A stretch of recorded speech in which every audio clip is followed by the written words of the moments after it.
Welcome in to the Husker247 Podcast. I'm Mike Schaefer, joined by Michael Bruntz, Brian Christopherson.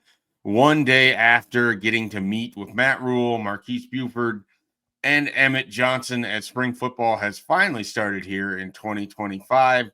So what better time to chat about all things Nebraska football? BC, give me your biggest singular takeaway from Matt Rhule yesterday. What is something either that you learned? I don't know. How to be biggest. Give me a takeaway that you had from Matt Rhule yesterday. It was him bolstering the running backs in his belief that they've got the guys in the room to get it done. I mean, that because outside the walls, that's a talking point of like, oh, they didn't replace Dowdell. Do they need to go get somebody? And, he has brought up Quentin Ives like 4 or 5 other times in press conferences. He always does go back to like, I really believe in this guy. And so that is an interesting storyline with a player that we haven't really seen. We've seen him like he had a big kick return like in the blowout at Indiana, and 1 or 2 carries. He did have a touchdown on this carry in the Pinstripe Bowl, and Holgerson talked him up in December in the bowl practices. So all that stuff registers that maybe he has some momentum. But it was interesting to hear him again speak on how he's confident and Quentin can be something, and that he's 210 pounds. And also Mekhi Nelson, as a guy we kind of heard buzz about behind the scenes, but didn't pop up in a game. And you wrote about him today, Schaefer. The quote was he has some dynamic speed and they just love his competitiveness. So those guys, in addition to like Jamarian Parker going from 175 to 190 in his weight since he's been here, that was kind of interesting to me. Adding to that, Bruntz, there was definite discussion about Matt Rhule wants his running backs to be weapons in the passing game. And we saw at the end under Dana Holgerson a lot more touches for running backs in the passing game. Emmett Johnson in particular saw his workload increased. We heard from Emmett Johnson about how he wants to be not just a running back, he wants to be a weapon. He wants to line up in different spots and help the team in different ways. And whether that's as a pass catcher, whether that's as a running back, whether that's directly out of the backfield or out of the slot or in motion or what have you. Emmett Johnson wants to be used creatively, and Matt Rhule and Dana Holgerson seem to be leaning towards this. That surprised you at all based on what we saw at the end of last year? Does that sort of fit in line with how Dana Holgerson has maximized running back seemingly throughout his time as a play caller? Yeah, no, I don't. That didn't surprise me. I mean, was it last week? We kind of talked about that a little bit about, It was a couple weeks ago. We talked a lot about Emmett Johnson.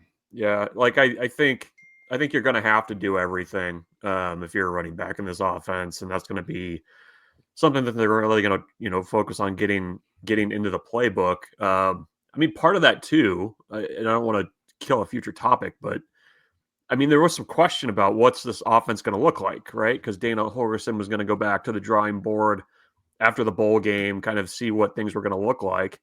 Matt Rhule says yesterday, kind of in passing, that the offense that you're going to see is going to look very similar to the offense that we saw in the bowl game. So, yeah, I mean, I think you're going to have to be able to catch the ball if you're a running back. You're going to have to pass protect. I mean, that's not a novel thing, but I think there is going to be a bigger role for running backs in the passing game in whatever this offense is going to be. And that kind of like pass with the running back leaking into the flat, that was kind of a nice wrinkle that they found late in the season. I think it was USC, didn't they? They hit on that, and then they hit one in the bowl game too. So I think if you've got somebody that can execute that, that's something that teams really have to account for. And I think you're going to see a lot of it this year too. Emmett Johnson, by the way, caught 23 passes the last 4 games. Yep. He had 82 total touches in the final 4 games under Holgerson, so averaging about, a little 20 and a half touches a game, which was significantly higher than really what he was doing previously. I mean, it was noticeable how much more he was involved at the end with Holgerson calling things. Speaking of Holgerson, BC, we heard from Matt Rhule sort of reiterate what we've kind of known since he was hired. This is very much Dana Holgerson's offense. I thought him talking, you asked the question about the quarterbacks and the receivers and just sort of what it all looks like. and Matt Rhule kind of spun it towards an answer about, Dana is pretty demanding with what he wants out of his passing game. Yeah, he basically said, speaking of that demanding part, I don't think there's going to be a whole lot of excitement just yet, which you'd expect. But I am interested. The question I asked, and it's hard because the first week of spring ball, everybody's so anxious to sort of get into like, okay, what's happening with certain roster guys. Obviously, they can't say a lot, but that you do know that Dylan Rhule and those receivers have worked together a lot behind the scenes. So I was intrigued if you just saw that sort of translate even to the base stuff you're doing the first couple practices. And Rhule said, basically, like, I sat with Holgerson the day before going through one-on-one clips of guys and just was impressed. Like, he's going to hold that to a very high standard with that passing game so I get the sense the bar is just going to keep rising no matter where they're at on one particular day. And they're going to go for a little bit more. That doesn't surprise me though. I think the thing I've liked the most that I've heard about since the Holgerson arrival is just the standard that guys are held to. And we've seen it in various topics, like the perimeter blocking at the end of last year when he was public about that. And I felt like guys responded to that. And also the running backs, that first game where he thought they missed some yards in that first half, I think against USC. And it seemed to improve after that. So I like the fact that I think players really like when he challenges them, it hits them. It's like, okay, I got to meet that. Like he challenged Ja'Cory Barney when he first got here. Like, maybe you're not the guy I thought you were when he missed a practice or something. And he said Barney popped right back up and balled out a little bit after that. So that part, how he can get guys to respond is going to be a big part of this offseason. Brunch, shifting gears over to the defensive side. I know you weren't in the room, but you were listening to Matt Rhule after the fact. He did discuss, when asked about what the scheme is going to look like on defense, he paraphrasing here, he sort of just said, we want to figure out how to get our best players on the field. So whatever that scheme is, where their best players are on the field, that opens up a variety of different thoughts because I am curious how similar this is going to look to last year's defense in some ways. Like I don't know that it's just going to be a one-to-one replacement from Tony White's defense to what John Butler and Phil Snow and Nebraska ultimately are going to do moving forward.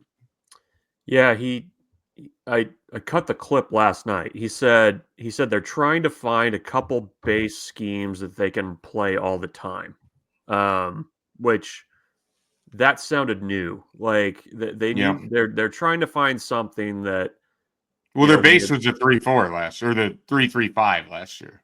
So you basically want something that you can fall back on and you can play against UCLA, who's going to RPO you to death, that you can play against Michigan, who's going to try to get physical with you, that you can, play against Oregon or somebody like that's going to try and spread you out. So, I think you're just kind of trying to find something that, you can kind of have a home in. And, I think at times, the 3-3-5 became a 5-2. It became a 4-man front. And, there was a lot of mixing and matching. And I think that was somewhat the magic of that defense, is that, you had different pitch calls, to steal a James Williams quote, but at the same time, you need to kind of have your fastball that you can rely on and you can go to and kind of, get ahead in the count with. So I think for Nebraska, that's going to be, in addition to figuring out the personnel pieces, because that's going to be really important given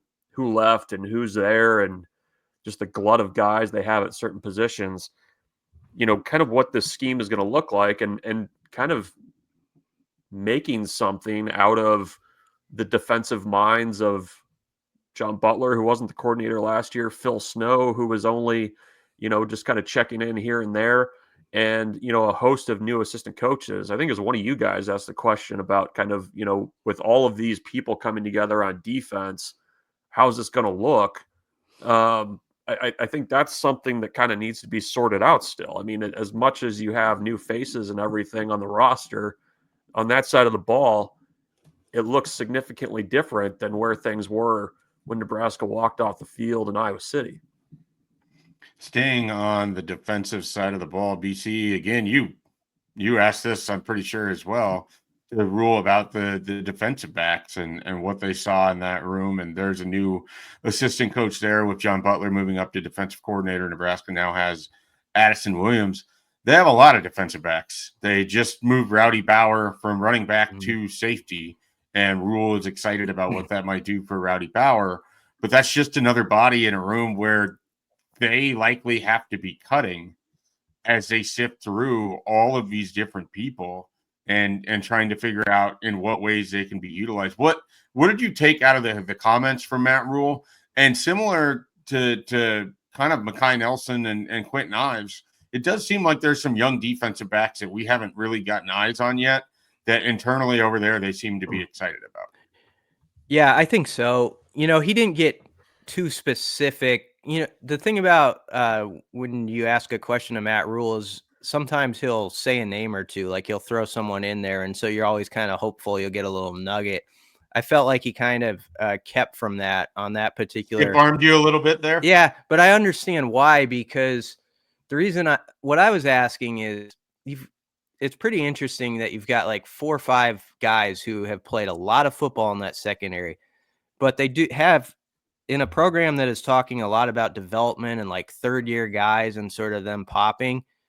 They've got a ton of those guys too, like those second, third year guys. And I could name 12 players we could go through that we've heard pop up in various, Do we want to? Do we just No. start going in a circle here and naming players? Amari Sanders. Larry Tarver. I was going to say Larry Tarver. Caleb Benning. Yeah, Donovan Jones. Ramir Stewart. Well, Bronze one more and then we're done. Bly Hill. Yeah, Bly Hill. Like Braden Prude. But I mean it goes on and on. Like and Brunson does yeah.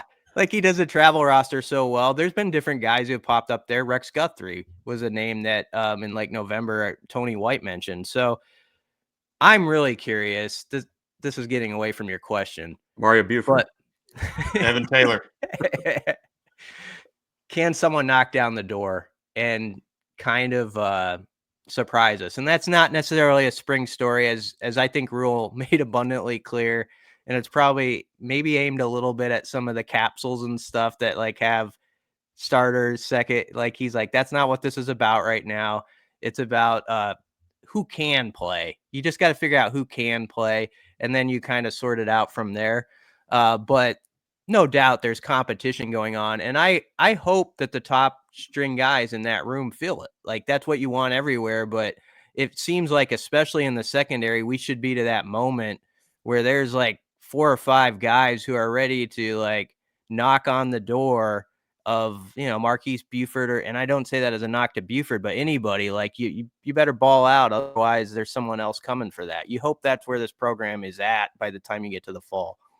If there was any, thank you, Bryce Turner. If there was any nugget that maybe sort of came out of it, he did mention Deshaun Singleton in a way that would insinuate he's changing positions or isn't necessarily locked into playing safety exclusively because they wanted to, I believe the phrase was, get his physicality in different spots or something like that. I'm paraphrasing now, but that's something to keep an eye on with this secondary. All right, Brunts, with Matt Rhule, and we can have a much longer discussion. We will have a much longer discussion, but for the purposes of just running through what was discussed yesterday, I thought the sort of inner monologue that he invited us in on how he's recruiting right now without the real guardrails of what the rev share and NIL and all of this looks like.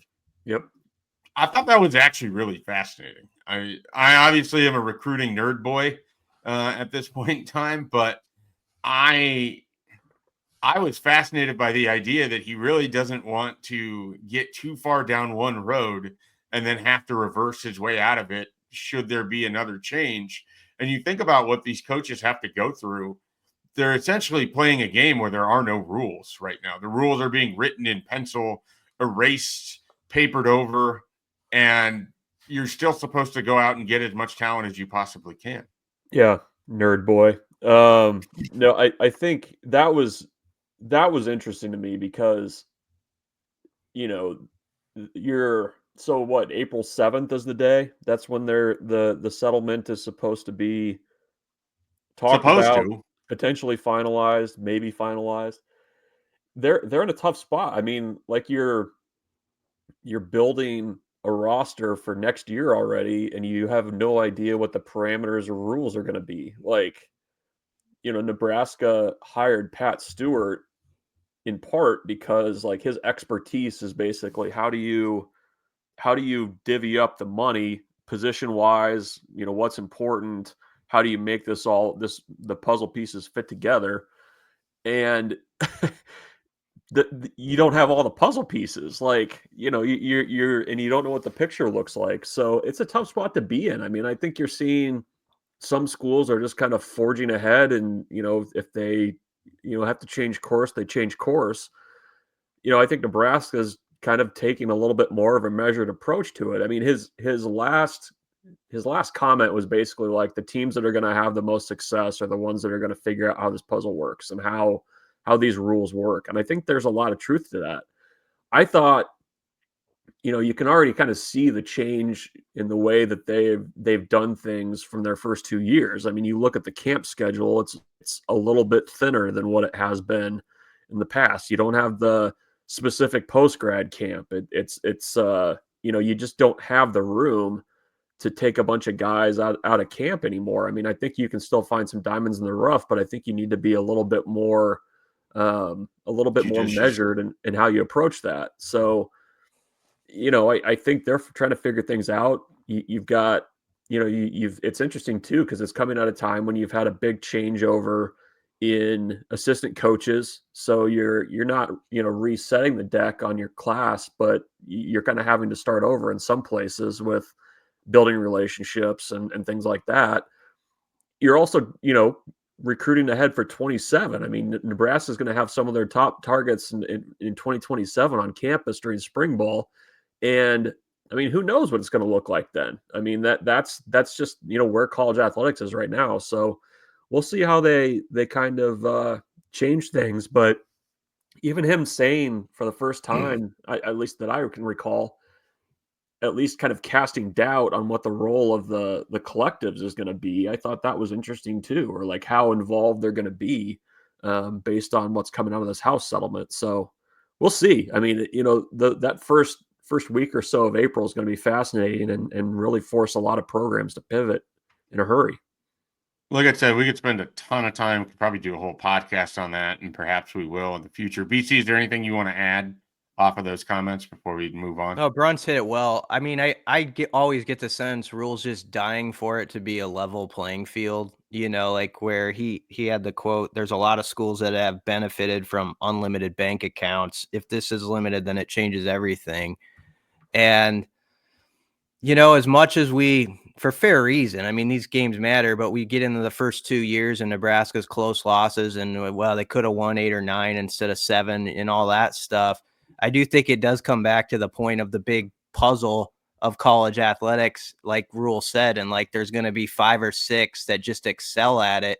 And so amid this uncertainty and this time where you're like, I don't really like how this ground's moving beneath, Husker fans should also see the potential for great opportunity. There is a chance that you could nail it and you have the right answers and you're ahead of the curve. And in a couple of years, you're like, man, we came out of that pretty well and we're one of the top programs again. So there's always that possibility. And I think that's where he's looking at it. Like, this is opportunity. Not it. Yes, it's an uneasy period, but there's potential for really good things for Nebraska still with it. Let's quickly dive into some comments from Marquise Buford and Emmett Johnson. We don't have to spend a ton of time here, but Emmett talked about sort of the mindset of he had been kind of the one chasing, and now he's the rabbit in the running back room. And he said that doesn't change a lot for him because he's going to rely on the two things that got him to where he is now, his faith and his confidence. He's a guy that I like how it sounds. I liked how it looked towards the end of last year. I wrote about how I think we're going to talk a lot about Emmett Johnson this spring. I think we're going to be talking a lot about him in the fall too. Was there anything else that he kind of had to say, BC, that made you perk up a little bit on Tuesday?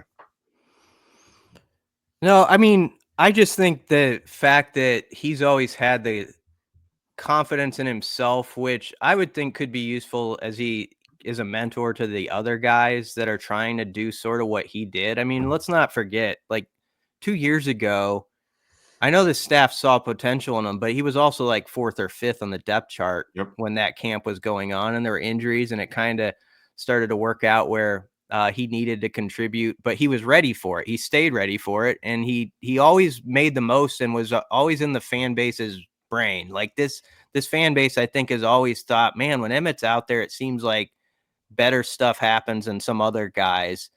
And so he's a great example in a program that is really trying to build up that development, and in a way, like, to have patience in an impatient time. He's a good example of, trusting that my abilities can match up, even if some on the outside are not sure of that. And so, let's see if that can feed off to other guys. I think there's, like Rocco Spindler on the O-line's a guy who might be that example to some guys. He didn't play right away at Notre Dame for a couple of years. And so I do think those stories in this age of college football matter. Marquise Buford, I'm always impressed when he talks. I think he represents Nebraska and himself really well. He was basically asked about the defense and last year, and he more or less said nobody was happy with how last year went. Like he wasn't satisfied with how Nebraska defense played. He's not satisfied with how he played.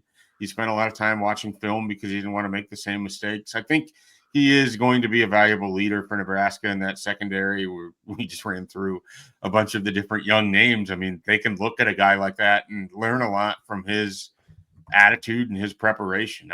Like I said, I always come away impressed by Marquise Buford, but one of my big takeaways from yesterday was I think he's a good leader in a room that people are going to derive some real value from having him in it. Yeah, definitely. And to his brother. I mean, his brother is one of those guys that has a chance to pop.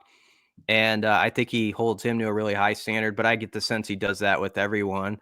And, I've said it. He's a guy who's going to have to, I think he would know this. He has to play really well because he's a player who in his first year knocked guys out of their chair a little bit. Like he got in there the first year or two. And so now he knows other guys are trying to do the same thing to him. So he's got that background as they go into the competition more. Front? You're right. Derek Brink. Still going. All right, let's take a quick pause here. We'll come back. We're going to dive into some pro day stuff. Hear what Ty Robinson, Nash Hutmaker, some of these guys had to say after their performance on Tuesday. Brunch, you were representing Husker247 with pro day going on. This is the thing that you have covered since we've been invited inside the walls of pro day, like roughly 2013. Have you been covering pro day for a decade now? Probably more than that. I don't think they've ever kept us out, have they? No. I don't know that we were particularly invited early with Bo Pelini.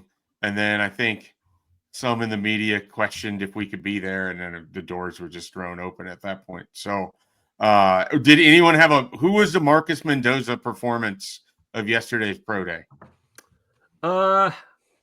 I don't know that there was anybody that was completely out of the blue like that. It was kind of what I'm talking about, though, right? Yeah. No, it was like a guy who didn't play and then came out and just like tested out. I think Marcus Mendoza is the Marcus Mendoza pro. Like, I can't imagine. There's Muhammad Cisse is the other one that I could throw out there, Yeah. where I think he ran like a 4.42 and sat on the bench most of his senior year. Yeah, and then got in with the Lions. He got a chance. Yeah, he got a chance. No, I think it was it was a good group. I mean, last year was, Brian can attest to this, because we were covering other things when pro day was going on, because you got the Jeff Gold hire while we're sitting there in the bullpen. Then we hopped in the car and drove to Memphis for a little hoops, little NCAA tournament coverage. But yesterday it was more of a complete group. You had kind of a mix of guys. Ty Robinson just went through positional drills. He was more than comfortable to let that 4.83 stand from the combine. Thomas Fedoni, kind of the same thing. He didn't test, said he wanted to test again, but ended up just kind of catching some passes, doing some blocking work. I think there was a lot of – I noticed the most eyes on him just to kind of see how he looked. And I thought he looked really fluid, made some nice catches on some balls that he had to adjust to. It was a little bit of an old friend alert yesterday. We had Noah Pola Gates there working out. Brant Banks was there working out as well. Troy Walters was there with doing some scouting work. So it's crazy that he was part of the group that recruited Ty Robinson. So he was over there talking to him quite a bit. But the other guy that I don't know what his chances are, but Ramir Johnson, last we saw him, and Pinstripe Bowl MVP Ramir Johnson was 181 pounds. Pro Day Ramir Johnson was 203 pounds and ran right around a 4.4, which you'd expect. I mean, he's a quick guy, fast guy, but he was the guy you're like, okay, he's noticeably bigger than last we saw him. So those are kind of some standouts. Tommy Hill wasn't there, didn't even see him. So I still don't know what's going on there. And then let's see, Nair caught passes and Banks went through and worked out. So whatever you guys want to ask, feel free or talk about, or like, how are we thinking 3 guys? Are 3 guys getting picked? So Robinson, Fedoni, and then who am I blanking on here? Nair. Is it Nair? Nair after his testing. Yeah, it's quite alarming for Tommy Hill to have been regarded as a fringe first-round pick by your top draft entities, to having the senior year that he did, to then just being a non-factor in both the combine and pro day. I'm wondering if he's working out somewhere else or if he's having a pro day somewhere else. Like, that's a talented guy, but NFL teams are going to want to see more or see something from him this spring if they're going to invest draft capital there. It's hard to know where to categorize him. I think Nair is going to get drafted after the way he tested. I think someone in the late rounds will take a chance on him. And he's got freakish traits. Like, I saw that graphic at the combine, like only like 5 guys you're in like the DK Metcalf category, like, are that size and have run like that. I'm just talking about his 40, of course, but I know Husker fans are going to be like, yeah, you got to catch it when it counts, but there's going to be teams that see possibilities in him. I was struck, Bruns. I don't know if you were, when you actually see the guys in front of you, there's a big chance for like a high free agent contingent with this group. And that's where the Huskers really need to make some hay, like have a few of those guys, like kind of surprise some people. Like I think John Bullock could get a shot with someone in a camp and stuff like that. And Ben Hart, and like, can those guys, pull sort of like a Zach Sterup type of move, where you read a story like, oh, he's with the Dolphins now, something like that. That's going to be a big deal. Yeah. Well, and the numbers have been dwindling exactly. with former Huskers in the NFL. And I didn't mention Ben Scott, Bryce Benhart. I mean, those are 2 guys that, at least are probably going to be in the conversation for an opportunity, like you're saying. And that's not a bad avenue either for offensive linemen to get into the league. I mean, like that, you can get on with the team, you can impress. I mean, Nebraska has more guys that way than they have drafted, right? Like Jeremiah Searles, Nick Gates, Qualley. Mm-hmm. You mentioned Sterup earlier. I mean, they've had some guys have been able to stick around and make something of the undrafted free agent route as an offensive lineman. Yeah. And then I didn't mention him, Nash Hutmaker.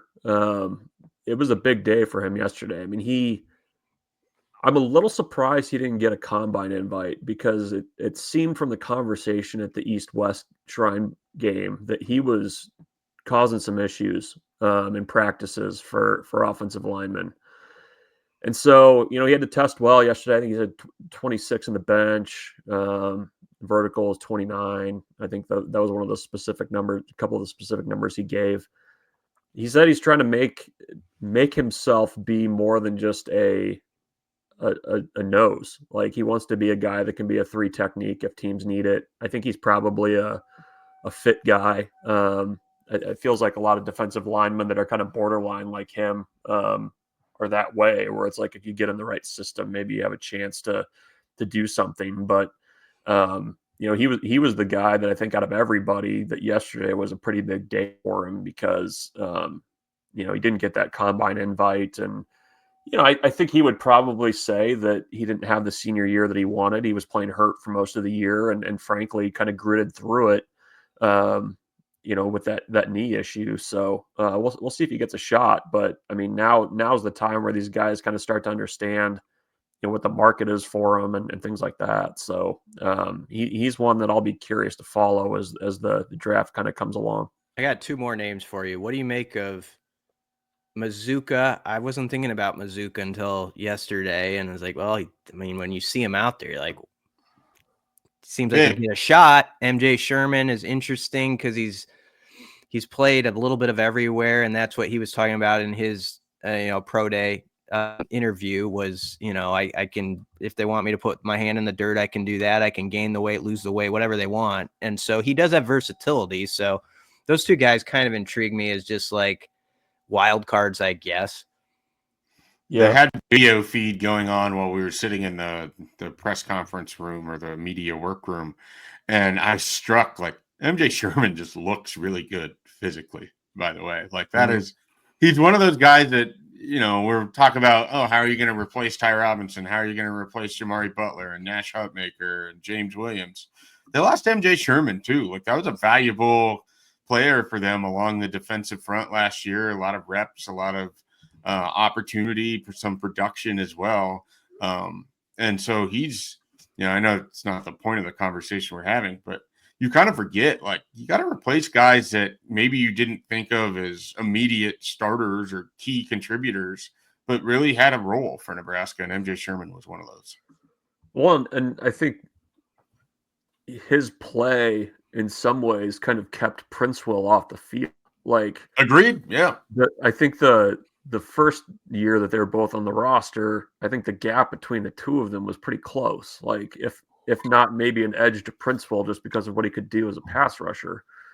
But by this, the end of the second year, I mean, I think a lot of it was due to, MJ's ability to set an edge and to basically function as a 4th defensive lineman out there in certain situations. So I think he's probably a guy that doesn't get appreciated enough for the work he did last year. I know the coaches were always really high on the work he was doing, but he really took, I think he's a good example of the benefit of having a multi-year transfer. Like, if you can get a guy in your system and develop him, I think there's a potential for a really big payoff in that second year if you can kind of get everything to line up.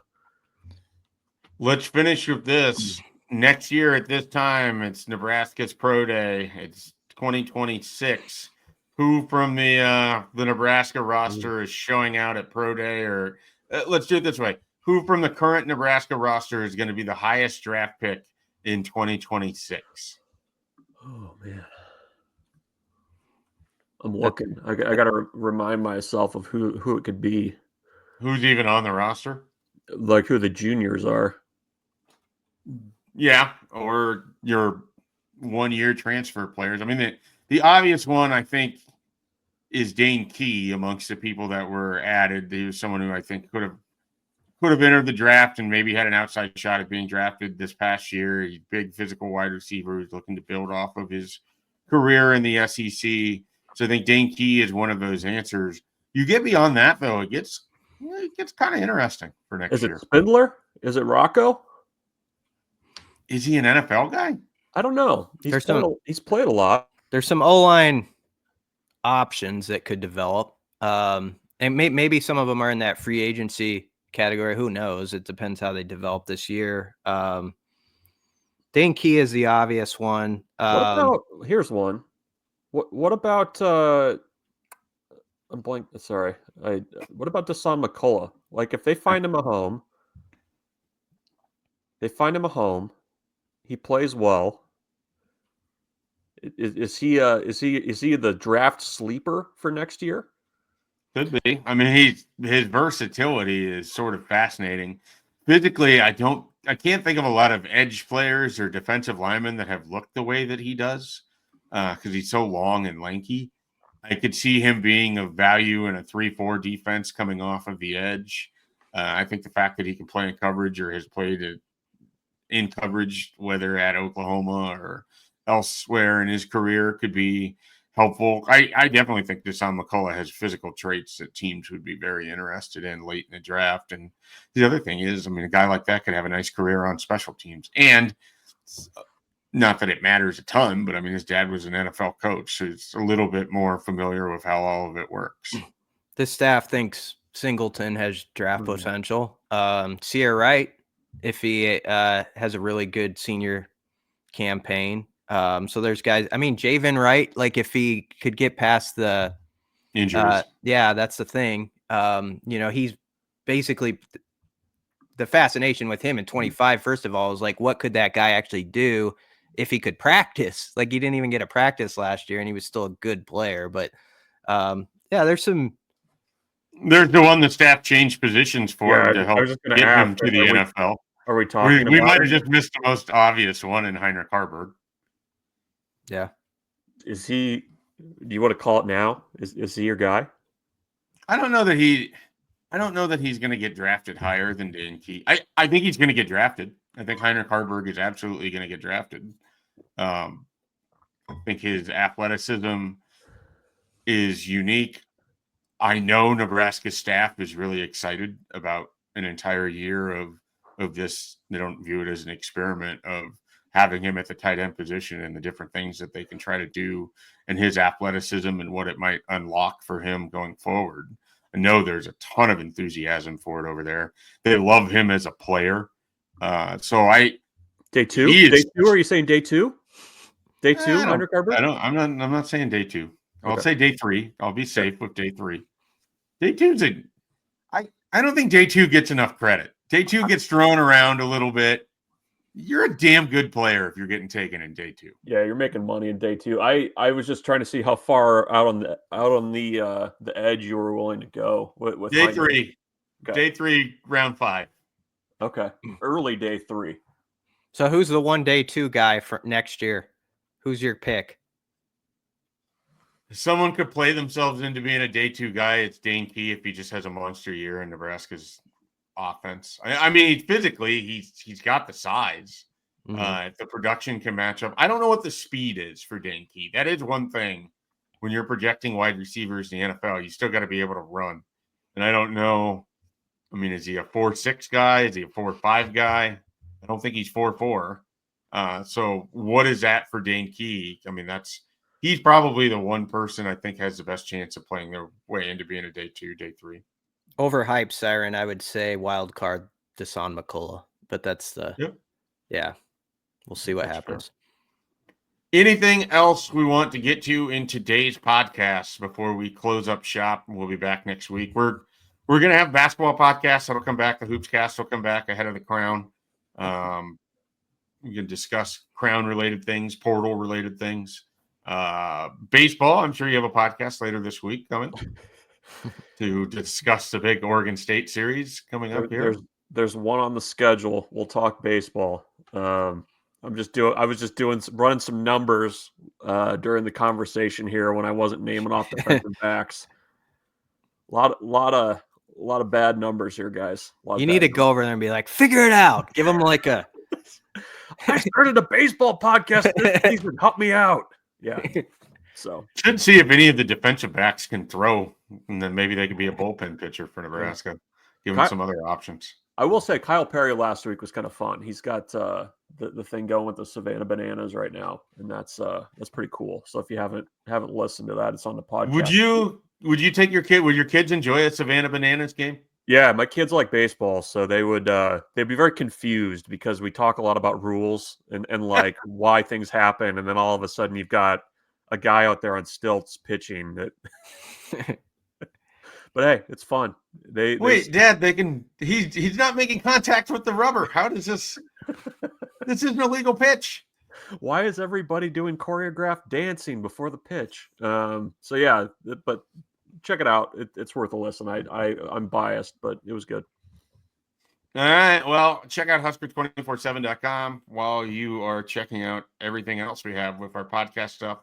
Be sure to see the site. We got plenty of coverage from spring football. We're going to have another media availability on Thursday where we'll hear for some more. Yeah, we're going to physically be over there. We can watch practice and stretching lines and come with our own observations. Williams Guarneri hype is going to take off. Will one of you pack a scale in your book bag and see if you can shepherd Dylan Raiola over onto it?